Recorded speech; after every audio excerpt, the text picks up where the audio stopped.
পশ্চিমবঙ্গ তৃণমূল কংগ্রেস থেকে দুটো দাবি। ইলেকশন কমিশন আপনারা কি দেখতে পাচ্ছেন না কতটা অমানবিক হবেন আপনারা, কতটা মানুষকে হেনস্থা করবেন, কতটা মানুষকে বিব্রত করবেন?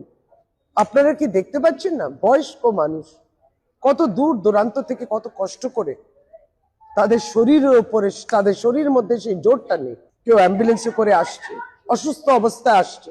কেন জাতীয় নির্বাচন কমিশন একবারই সংকল্প নিতে পারেন না যে আপনারা তাদের বাড়িতেই পৌঁছে যাবেন, তাদের হিয়ারিং যেটা আছে সেটা সংগ্রহ করার জন্য? তাদেরকে হিয়ারিং এর জন্য আপনারা এই অসুস্থ দুর্বল মানুষ, যারা প্রতিবন্ধী মানুষ, তাদেরকে এত দূর অব্দি কেন ডাকা হচ্ছে হিয়ারিং এ? দ্বিতীয় দাবি, 1,36,00,000 নাম রাতারাতি কি করে বুঝলেন?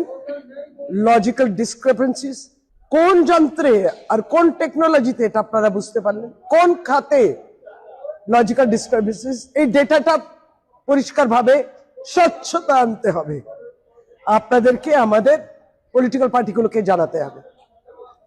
1,36,00,000 মানুষকে হিয়ারিং এ ডাকা হচ্ছে, কোন খাতে এই ডেটা দরকার? দাবি সর্বভারতীয় তৃণমূল কংগ্রেসের।